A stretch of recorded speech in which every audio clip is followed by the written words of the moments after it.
I think it's really important as an organization to know who you are and what your goals are. What is it that you're building? First of all, in terms of size, it was never about being the biggest.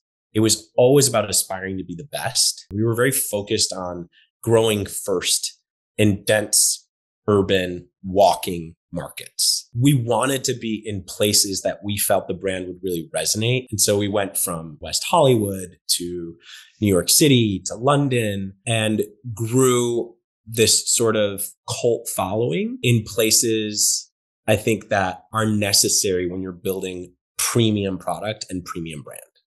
Prominent CEOs, leading economists, iconic investors, insights from the experts.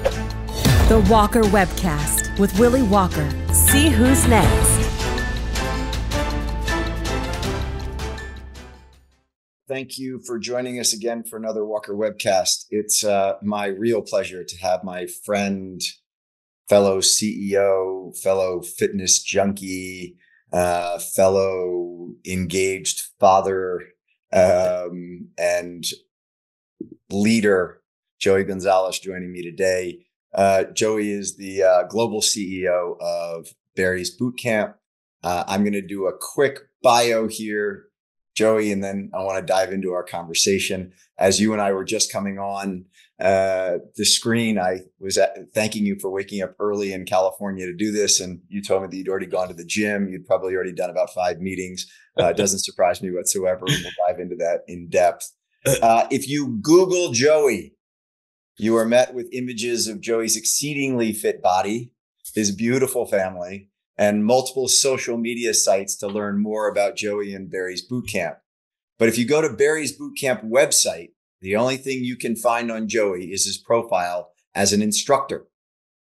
Says nothing about being global CEO, says nothing about attending the University of Southern California or Harvard Business School's OPM program. It says just the following. 3 words to describe my teaching style would be fun, thoughtful, and reliable. My classes are challenging and achievable, so you can expect to be pushed to your limits without even noticing. My favorite day of the week is Saturday.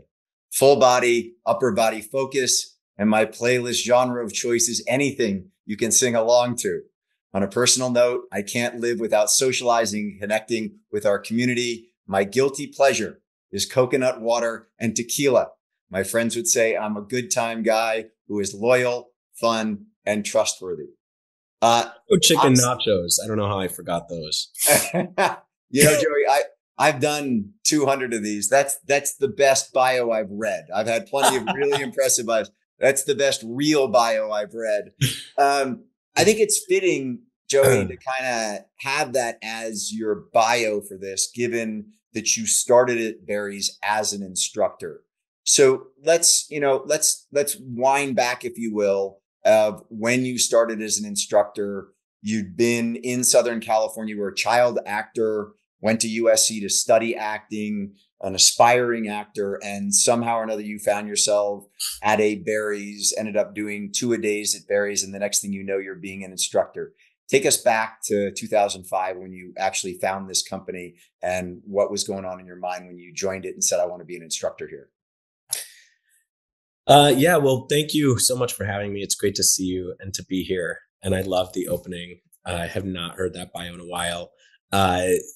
When I think back to sort of the early days of my career, I started acting professionally when I was 13. And I did so in, musical theater first, film, TV, absolutely loved it. I spent a decade or so working really hard, through high school. I traveled a lot and worked. But my experiences as an actor in Chicago were very much driven by not only me loving the job, but also having a really great sense of community around me. And so, theater provides that, right? So musical theater and, all the local actors there, but also had like an amazing talent agent who was a family friend, after working together for a few years, knew a lot of the guys that I go up against in auditions and had really friendly relationships. And so, it's exactly what you would have expected in Chicago. It just was a really close knit community. And when I moved to USC, I studied acting and minored in cinema TV and started to dabble in Hollywood. My third year or so, they actually had a competition on campus with a really large management group. And the prize was to get signed. And I actually won the competition. It was great. And I started to work again in LA because I had taken a little hiatus, but it just felt very different. And I didn't have the same sense of purpose and the community around me. And while I still loved the work, I noticed that I was just falling out of love with it in general. And so there was a time in my life where I was kind of looking for a new career, crossroads, so to speak. And that was around the time when I stepped into the Red Room for the first time and took a class at what was then called Barry's Boot Camp, which I had actually heard about for 2 years or so, but was too scared to try. So my journey was very much the same as a lot of our clients today. But I took it and I loved it. And fitness was not a huge part of my life at the time. I had just kind of discovered fitness, I'd say like a year or two prior, but it was really limited to, going to the gym and taking my men's health or men's fitness workout. And, I don't know if you remember that. There'd be like 3-page slides on what to lift. This is before we had it all on our cell phones. And that was really the extent of my fitness experience. But I loved it. And I went probably twice a day for the first few months. And Barry finally said to me, hey, do you want to teach? And I was like, 100% I want to teach. It was everything about being an instructor resonated with me because it was my newfound appreciation and passion for fitness. But essentially, you're a performer, and we actually call them trainers at Barry's. And so for me, it seemed like, this merging of two worlds that I loved equally. And I think I was really nervous to teach my first class because I didn't want to be disappointed, but it was love at first sweat for sure. I put on that mic and I was hooked the minute I finished teaching that first class. Talk for a moment about what it takes to be an instructor at Barry's, because as you just pointed out, it's more entertainer, if you will, than just being in physically good shape. You obviously have to be able to do the class and lead people through the class, but there's more to it than that. And it's my understanding, Joey, that you still interview every new instructor who wants to be an instructor at Barry's. Like, of all the things, as the company is scale and scale and scale, the one thing you have not delegated and let go of is that final check that someone is capable of being a really good Barry's instructor. Is that right? Yes. Yeah. So tell me why, I mean, I would think from afar, it's the location. It's, did you get the right lease terms? Did you, because the studio is pretty much, as you call it, the red room, red zone. By the way, I still do walk every studio before we sign a lease. I'm sure you do. And I don't want to get into that, but talk for a moment about the instructors and why, because you started there. Yeah. You as CEO worn every hat in the company, which is hugely valuable to understanding. Like at Walker Dunlop, I was never an underwriter. I was never a loan originator. There are lots of things that go on at Walker Dunlop that I have to trust on other people's skill sets to know that they know how to do it, because I've actually never gone and done it, which puts me at somewhat of a disadvantage. And gives you a huge advantage of knowing everything across your entire enterprise. But why is the selection of the instructors so key to the Barry's magic? So our instructors are our product, right? When you take a fitness class, when you show up at Barry's, of course, it's so important what your experience is from the minute you walk in. But the thing that leaves people with a lasting impression are those sacred 50 minutes we have in the Red Room. And our talent at Barry's is very different than our competitors. We don't work off a WOD. There's no workout of the day. You aren't handed a winning formula on exactly what to teach and what music to play. You have total creative control. And that means, like, if you take a 9 a.m. class at Barry's Denver, your 10:15 a.m. class, if taught by a different trainer, will be completely different, right? Just a completely different experience which our clients love.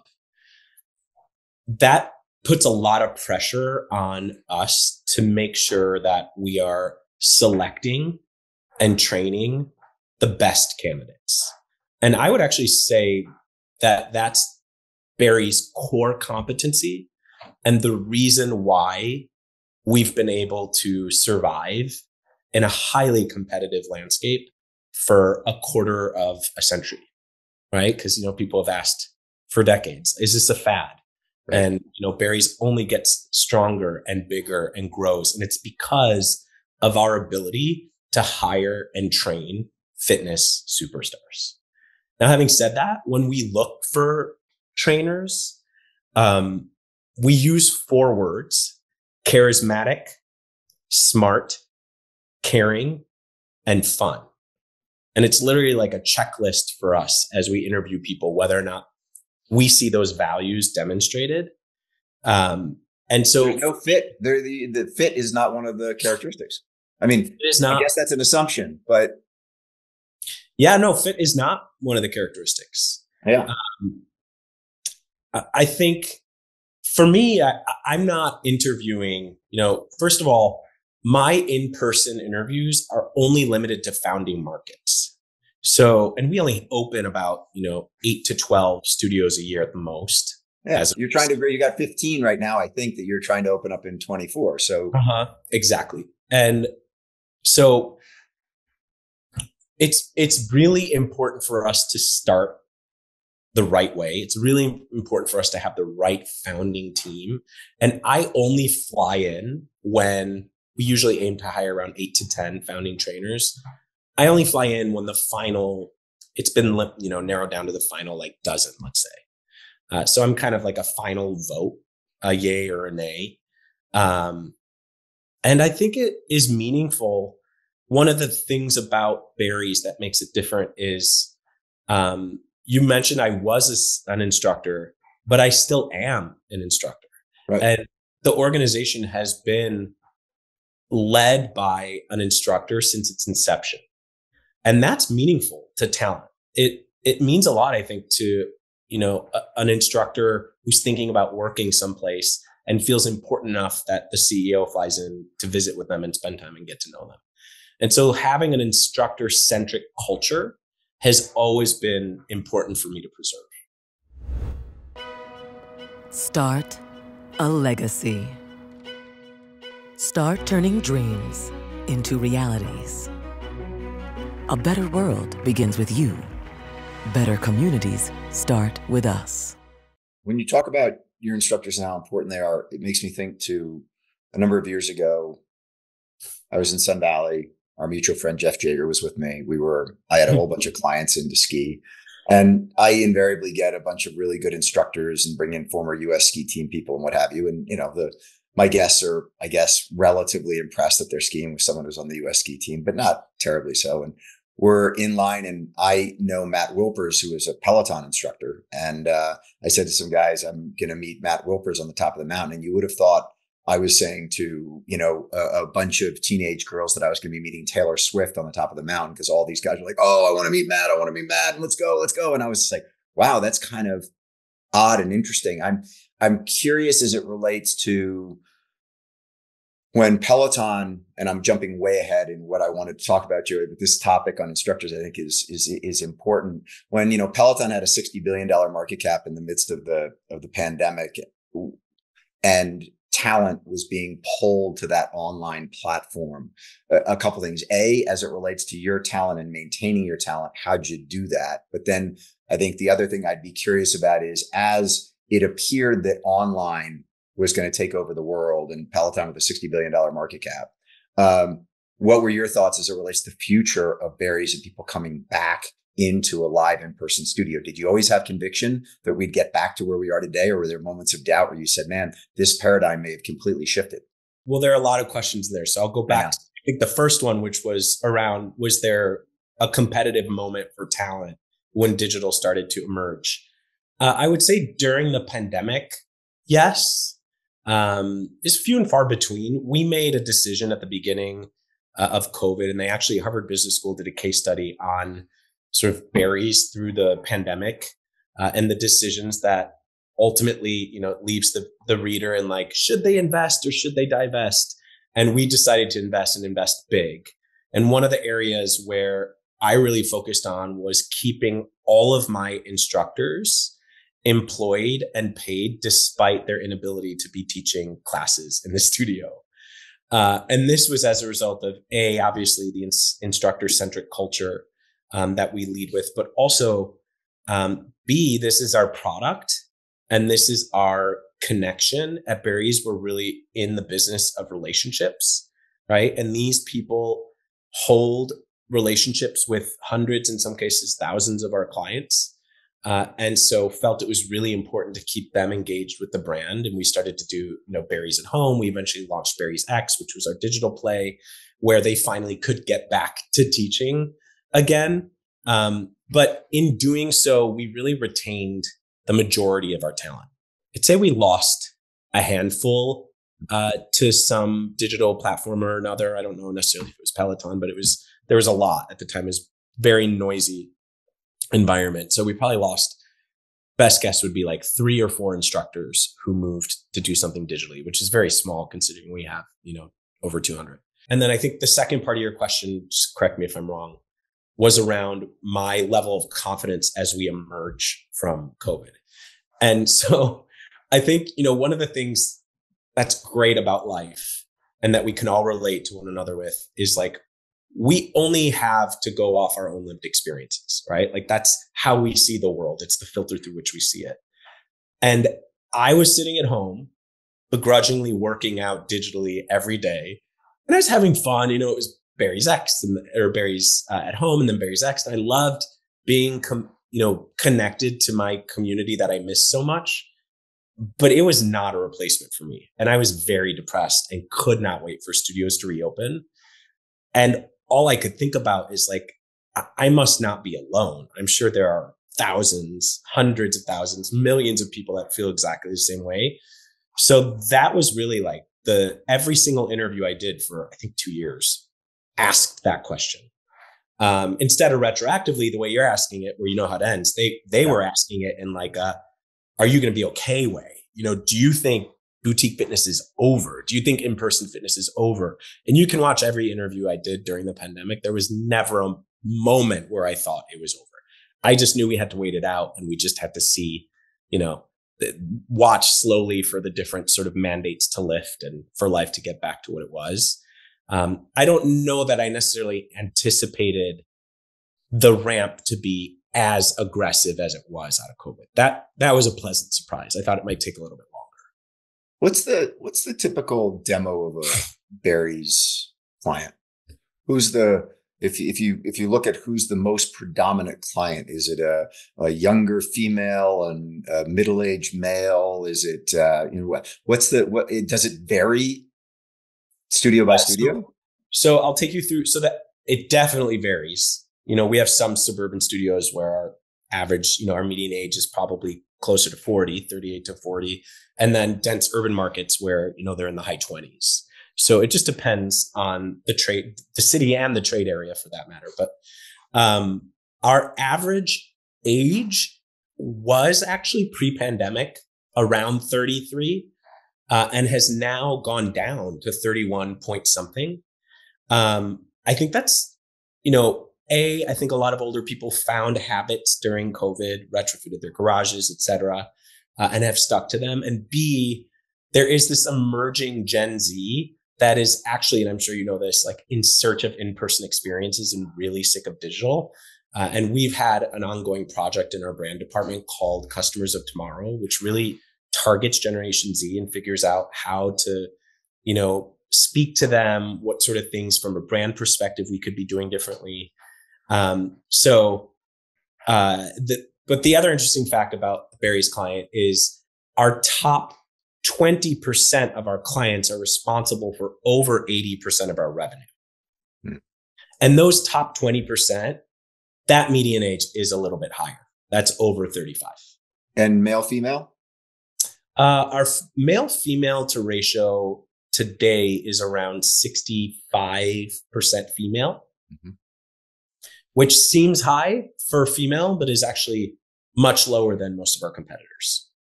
And we have a lot more men than most of our competitors. And as it relates to instructors, a similar split as far as male, female, or predominantly more female? No, our instructors are 50-50. 50-50. Exactly 50-50, yeah. And from a real estate standpoint, Joey, as it relates to picking locations, given that a lot of people who listen to this webcast are in the commercial real estate space, and clearly back to office has been challenging. As you're thinking about where to put, maybe not the existing studios, but future studios, I'm assuming in the past it was, hey, if we can get into a dense urban area where lots of people are coming to the office, they're going to come out of the office, they're going to come to a Barry's class. Given, I mean, we're moving literally right now. The reason I'm doing this from home today is because we're moving offices in Denver from the downtown core out to Cherry Creek, and we're going to be a block from your studio. Okay. Oh, awesome. So, yeah, I know it's going to be, I'm very much looking forward to going over and seeing Alexa and taking people for classes. But your Denver location is not in the urban core. It's in Cherry Creek. And that's a great location. That's probably the best office market, maybe in the country, but it's clearly got a lot of activity here in Denver, people moving out of downtown and out towards Cherry Creek. As you think about where you're placing your studios and back to office or not back to office, how's that playing into the selection of sites? So we have a fairly aggressive development strategy. And right now we're identifying growth in 4 different types of markets. The first is what you described, like a Chelsea or, a Marina, San Francisco, and that's the dense urban walking. Then we have dense urban driving. And then we have dense urban driving would be like LA. Then we have urban driving, of which we've opened a lot over the past year. That's more secondary markets. So Charlotte, I just signed, Charleston, we're going to sign Salt Lake City. We have Tampa. These are like urban driving markets. And then lastly, suburban. And so we're looking at all of these types of markets. The one thing I would say about CBD districts, which is like that heavy daytime population neighborhood, those have actually been the one type of trade area that has not recovered for us. Yeah. So take, a financial district of San Francisco. I mean, everyone is closed in that area, but we're still open and we're operating at 65, 70% of where we were pre-COVID, which is still, great unit economics for that studio, but I don't see a path to recovery. We have a couple other studios like that. Luckily, we very rarely targeted CBD districts even before COVID. And I can tell you now, for at least the near future, we won't be, for a while. And as I think about you as far as site location, selection, I think about kind of the competitive landscape. And for instance, from my house here, if I go to Cherry Creek, you're there. There's also an Orange Theory there. If I go further to the south, there's a Lifetime Fitness that's like a campus, and it's very antiseptic. It's like you've gone into a college campus, if you will, with big facilities, and there's nothing personalized about it whatsoever. It's a beautiful facility, but that's a very different experience than going to one of your classes. Is it an Orange Theory? Is it a Lifetime Fitness, or is it the local yoga studio that you are either pulling clients from or losing clients to? I guess you're asking how I would identify our competitors. Yeah. I think it does depend on the market. I'll start off by saying, when you look at sort of the landscape of boutique fitness, Barry's definitely sits in the premium category. I think that's not only brand perception from consumer standpoint, but also pricing strategy. And so for that reason alone, I would think Orange Theory would be less of a competitor for us. I think we're competing more with the SoulCycle, Reformer, Pilates of the world. I do think to some extent we pull from, the Lifetime Fitness, Equinoxes of the world, like high-end big boxes. But I also know, because we've surveyed, that a lot of our clients keep their gym memberships, and they do both. So in terms of our competitors, I actually think direct competitor wise, the premium boutique fitness category has actually thinned out in a post-COVID world as opposed to where it was. But at the same time, at all of this explosion in wellness that you've seen, whether it's focused around fitness or recovery, we're all competing for wallet share, right? And so I think to a certain extent, people are going to allocate money towards wellness. And I think whether you're providing HIIT workout or, saunas and vitamin C showers or baths, like you're all competing for that wallet share. When I know that you have lift classes, you also have swapped out the treadmill for bikes and done what I would call bike. You're known for the red room. You're known for the treadmill to get the cardio, and you're known for the weights across the room and moving back and forth.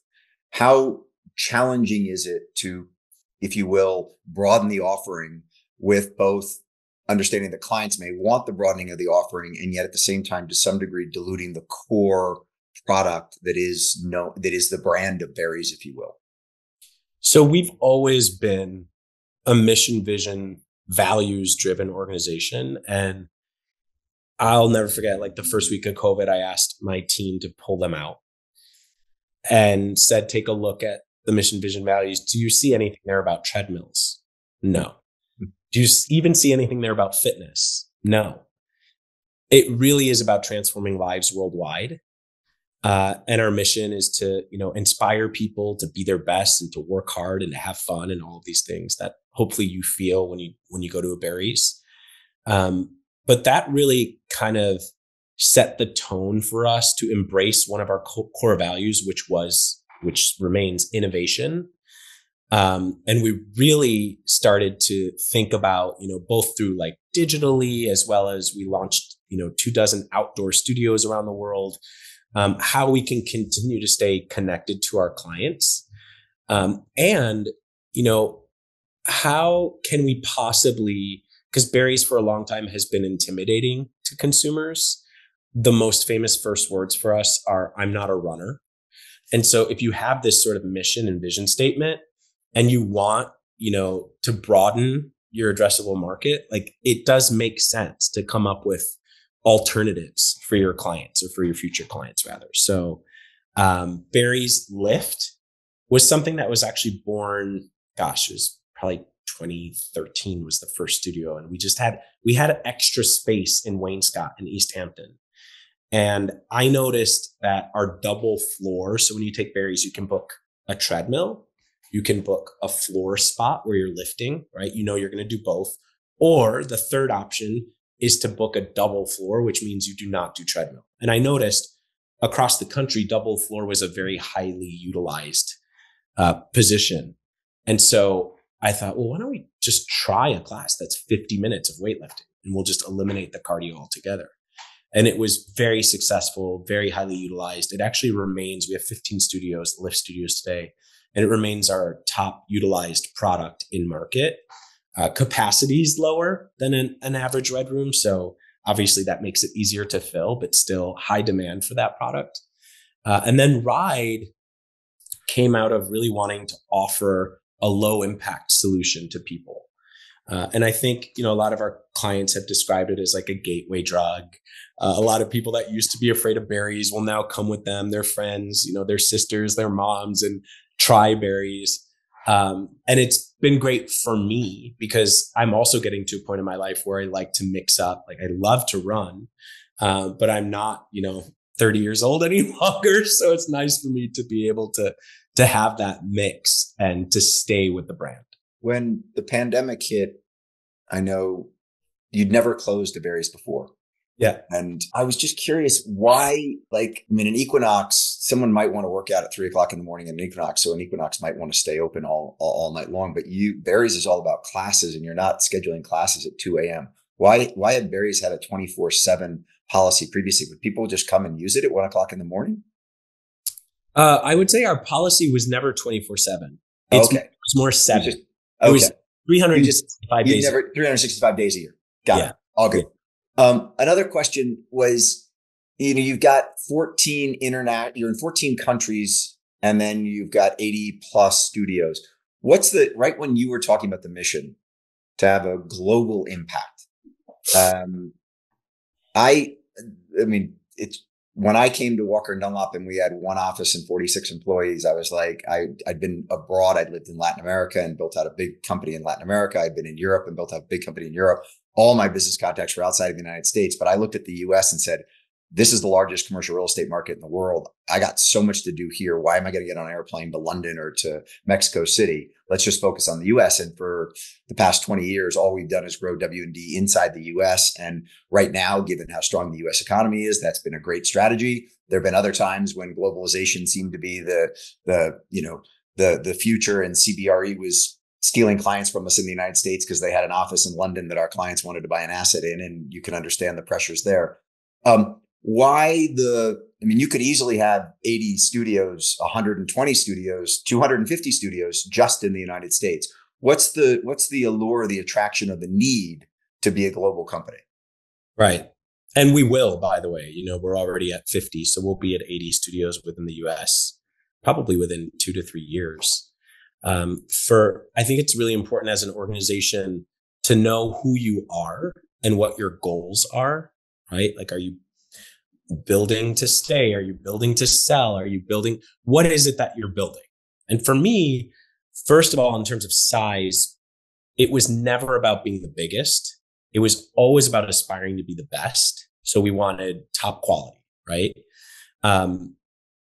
Secondly, we were very focused on those 4 markets I described earlier. We were very focused on growing first in dense, urban, walking markets.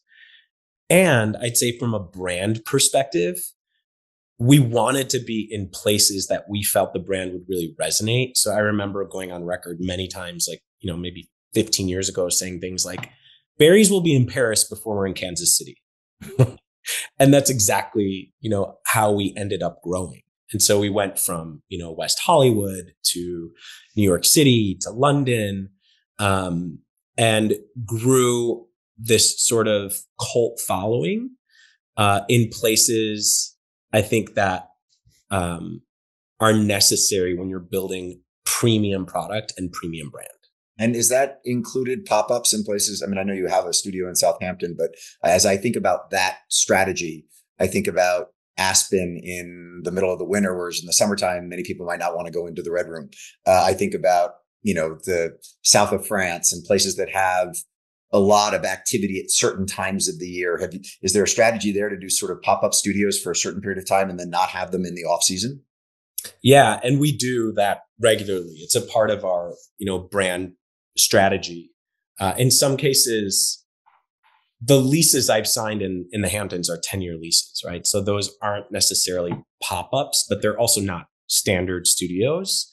And they operate with full schedules during the summer, but then off season, Southampton isn't even open. I think it might operate on the weekends, and Wainscott has just a very light schedule. Wainscott's East Hampton. So that's a great example of kind of like a longer term pop-up, but we do short-term pop-ups fairly regularly. We've done, recently we did Aspen about a month ago. We've done, Park City during Sundance.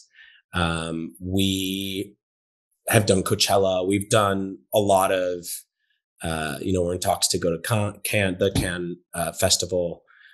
We did Ibiza last summer, talking about doing Mykonos this year. So we definitely pop up in places where we know our clients spend time while they're there.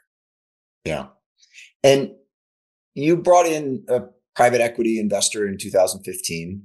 And I heard you talk about sort of the selection process of them, and that they were a PE investor who sort of had similar outlook for the company, similar kind of focus on the culture and what made Barry's unique. And things were going swimmingly from 2015 until the pandemic hit. And then obviously things took a significant turn. You're now back on the growth path. What's Barry's look like 5 to 10 years from now, Joey? I mean, and I guess more importantly, what says to Joey Gonzalez, we've done it? Like, this has gotten to my dream of what I wanted to do with this company. Because just one quick thing before you answer that question that most people don't know is that you hounded the owners and founders of Barry's to let you be a partner.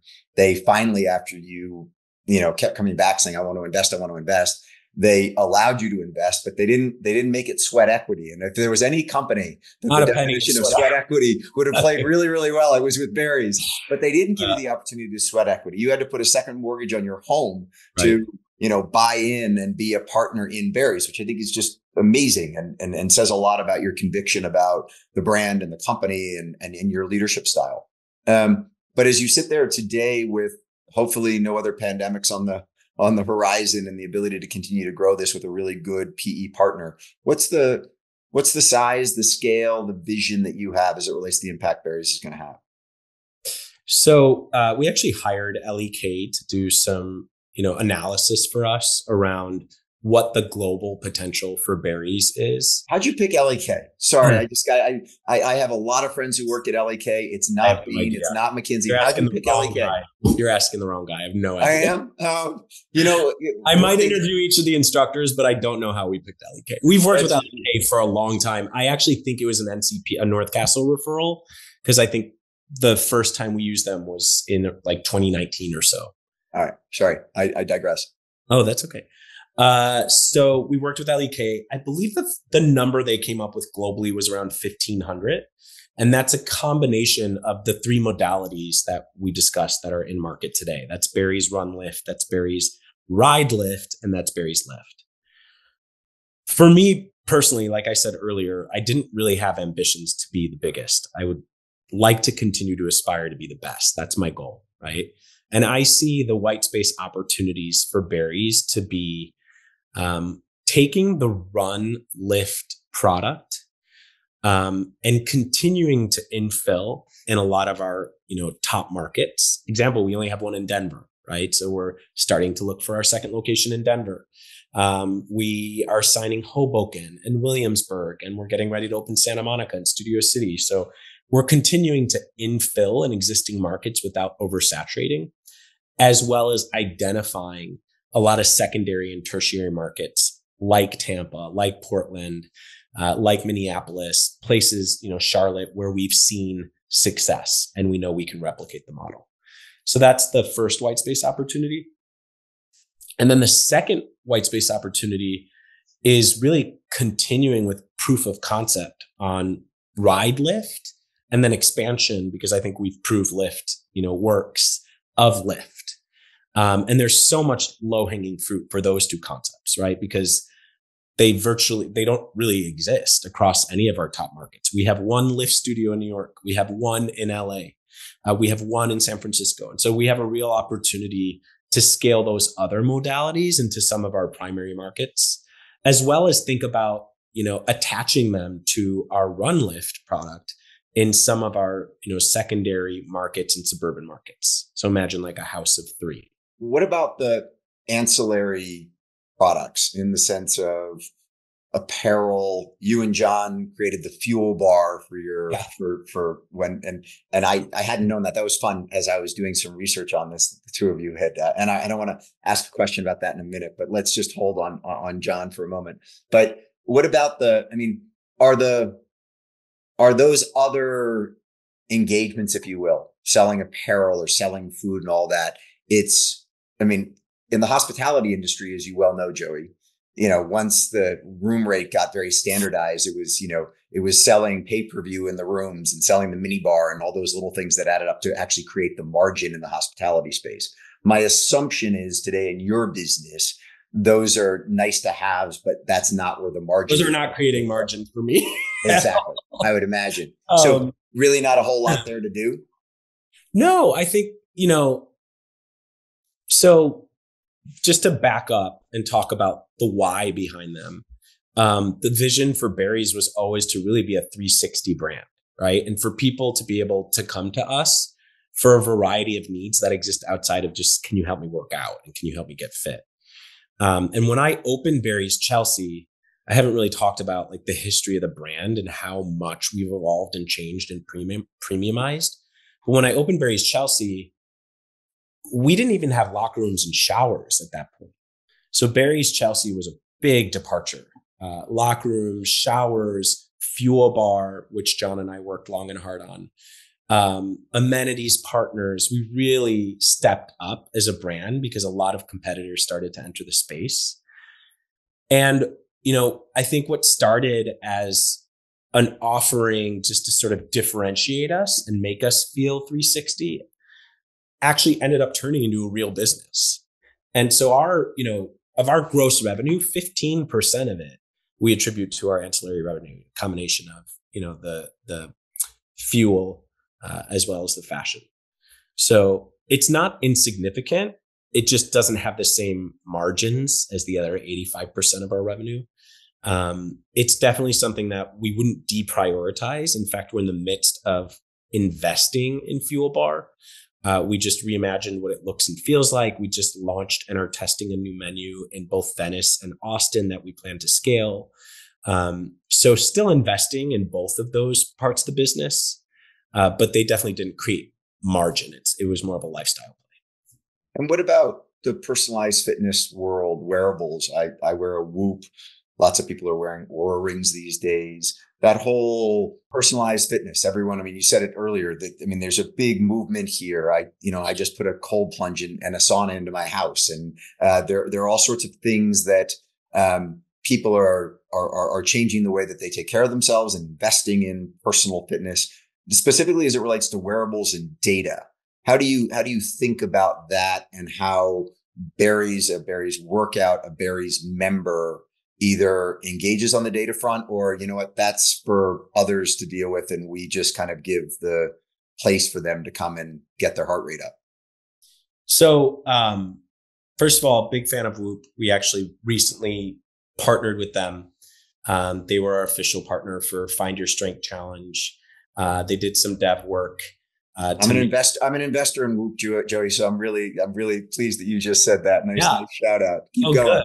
Good. They actually did some development work to make Barry's a core activity on the Whoop app. I don't know if you knew that, but so now when you take Barry's, you can select it when you're telling your Whoop what you're about to do. And I love, the continuous monitoring that products like this do. I think it helps give people a baseline. I just have never been that interested in integrating something wearable and proprietary into the Barry's experience, because there isn't yet something from my perspective that can really tell you what you've just done and how successfully you've done it. If your goal is to burn fat and build lean muscle tissue, if you just want to track your heart rate, great. But when I have clients who take the class and was like, they're like, that was the best class I've taken all week because my calorie burn and heart rate was the highest. Yeah. I always internally just roll my eyes thinking, you have no idea how fitness works. Do you know what I mean? You're in a physique building phase, right? You're not 75 pounds overweight just playing a numbers game any longer. So anyway, that's besides the point, but I love the Whoop product. I think there are a lot of other great ones in market. I like how people are, prioritizing their overall health and wellness, and that this is just a way for them to have that baseline understanding. And what about taking your content and putting it onto machines? So I mentioned previously Peloton's market cap in the midst of the pandemic at 60 billion. It's about to fall below 1 billion. It's at $1.1 billion of market cap today.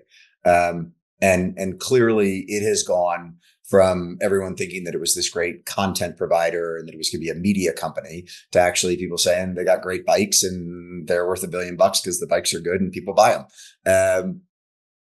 What about taking the classes, the instructors that you have so much IP in, and putting that into a Trek Cycle or any of the other major equipment manufacturers? Are they looking to you for content? I think a lot. I mean, at some point we had half a dozen regular meetings with a lot of the aforementioned companies. A lot of that has died down. I don't think a lot of brands are investing at the moment in content, and there was never anything compelling enough for us to agree to. Yeah. I'll also just tell you, there was like a moment during the pandemic where, we were really harnessing that innovation value and thought very seriously about developing hardware. And when I look back on that moment, I think it probably would have destroyed the company. Oh yeah. So that we didn't, we walked away from it. Like, boom, should dodge that bullet.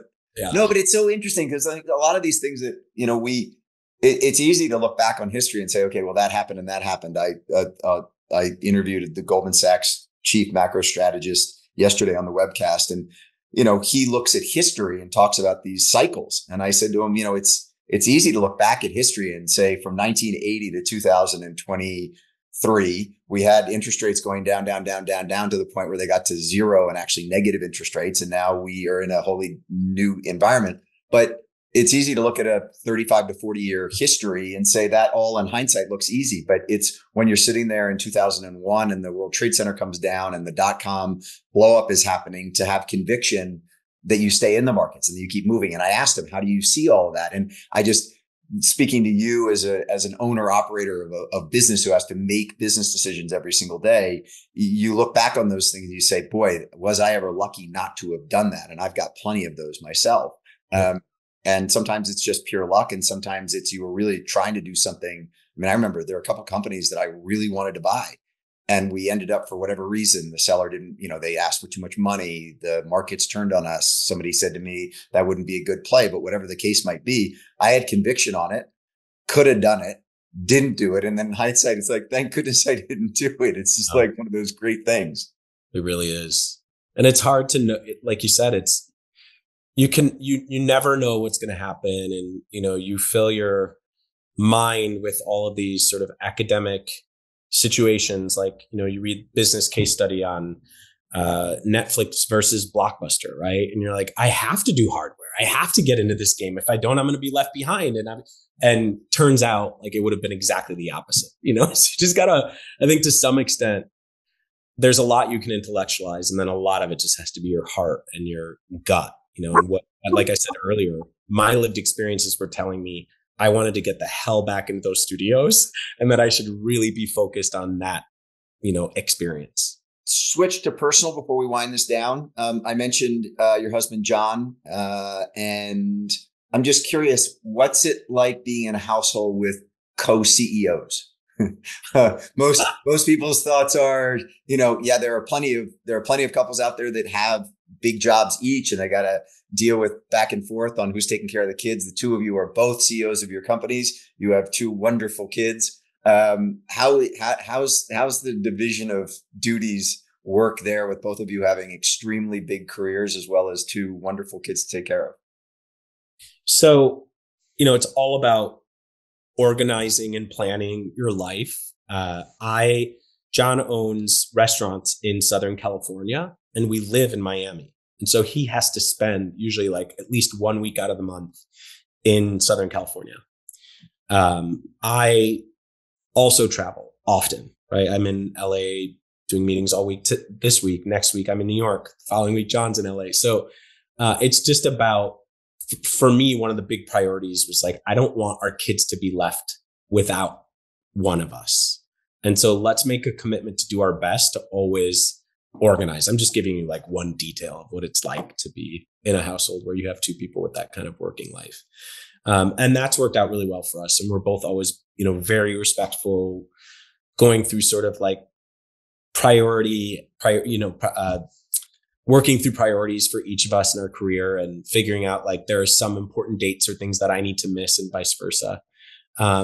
But it's definitely not easy. It's just one of the challenges, I think, of being married, which there are a lot.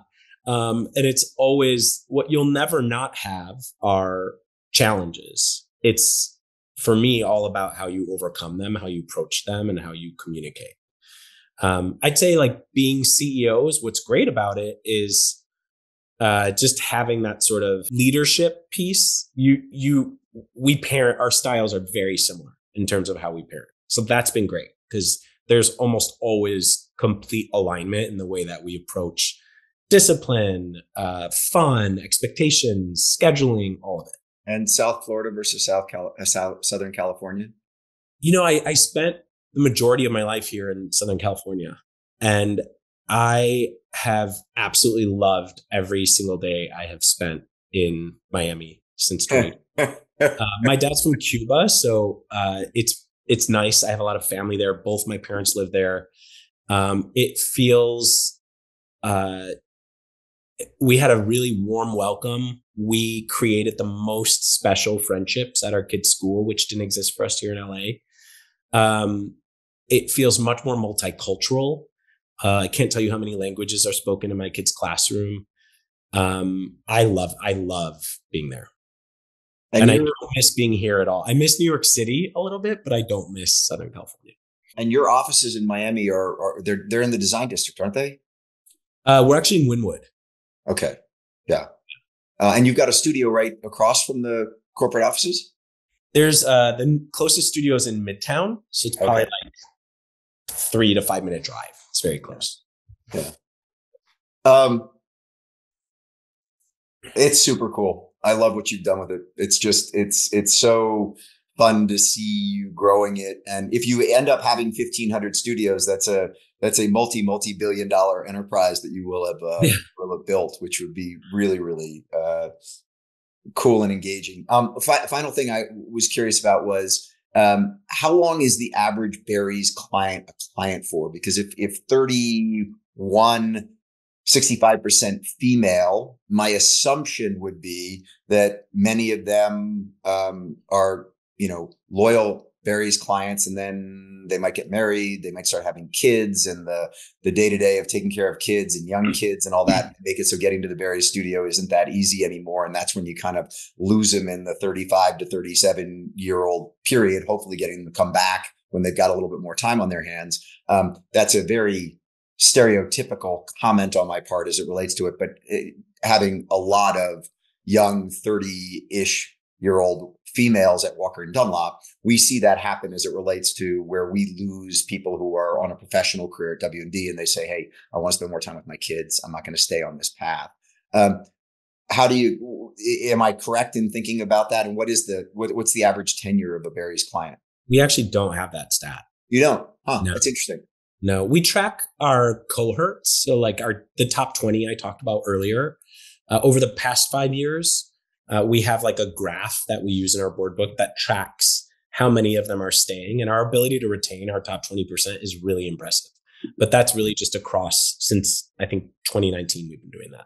I will say given how your studio here in Denver is run, the leadership and the camaraderie amongst the team is unbelievable. I mean, there really is. I've gone to a happy hour that you all hosted here. And I mean, when I was doing research on this and you're like, it's more than just sort of a place to go work out. And I'm sort of like, is that just words? And then I'm like, no, it's not just words. I mean, they're happy hours and they're people who have really, really tight relationships. And so it's sort of a whole community unto itself, which is really an added aspect that you clearly don't get. I needed a pool when I was recovering from surgery to repair my hamstring. And so I joined Lifetime Fitness because they had a really good pool facility for me to be able to get in and go swim.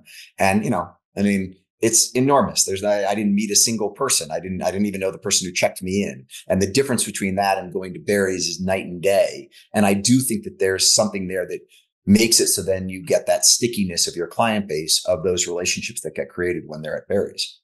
One of the things we didn't really talk about was how Barry's is the original, and how Barry is a mad scientist. I mean, what he did, such a disruptor, right? Revolutionized fitness. There was no boutique fitness studio before Barry's. And I think that is felt today in its authenticity.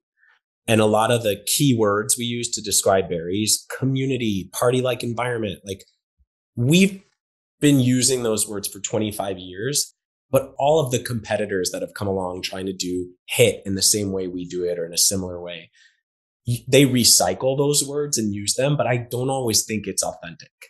And it's not to say like our community's better. It's just, this is a real thing. It started 25 years ago, right? And our biggest challenge was figuring out like, how do we take this beautiful, magical lightning in a bottle and create systems of scale to make sure that it is portable, right? And I feel like, I hope that we've been successful in doing that. There's no doubt. You wouldn't have had a Phoenix rising after the pandemic had you not. I mean, That was not an easy time to get through. And you obviously did exactly the right things from a leadership standpoint to hold the team together and make it through. Yeah. Super cool. You've been super generous with your time. It's great to see you. Thank you. Good to see you. Give John my best. I hope will. to see the two of you sometime soon. And if you see Jaeger while you're out in California, give him my best as well. I will, for sure. Great. Thanks, Joey.